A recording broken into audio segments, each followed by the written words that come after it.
Crazy Rich abal-abal ketangkep juga nih kak. Dari awal udah pembohongan publik. Ya semoga aja dihukum seberat-beratnya.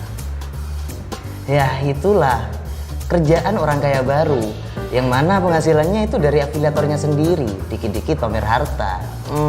Kata kasarnya itu nipu ya. Iya kak, tapi di birokrasi pemerintahan kalau ada seperti ini bisa bahaya juga kak. Bisa jadi koruptor baru bukan Crazy Rich baru. Lah itu dia, makanya Pak Presiden Jokowi merekrut birokrasi dalam pemerintahan itu gak main-main.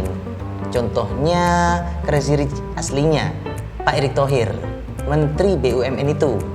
Pak Erick Thohir itu kayaknya gak main-main. Inter Milan sahamnya ada. NBA itu dibeli, tahu NBA nggak? Oh, ngerti aku NBA mas, yang basket di Amerika itu ya, dibeli juga kan? Lah itu dibeli tuh.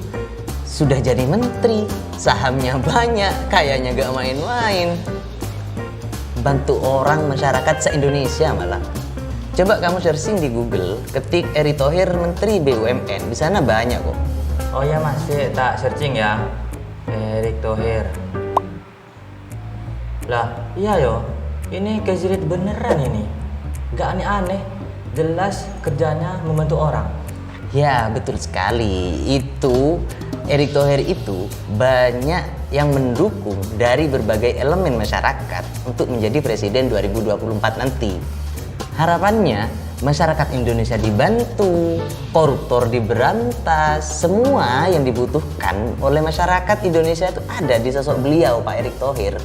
It's my dream lah kalau dia jadi presiden.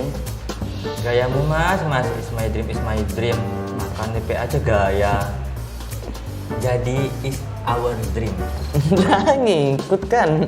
Ya iyalah ngikut. Saya pengen punya pemimpin seperti Pak Erick Thohir.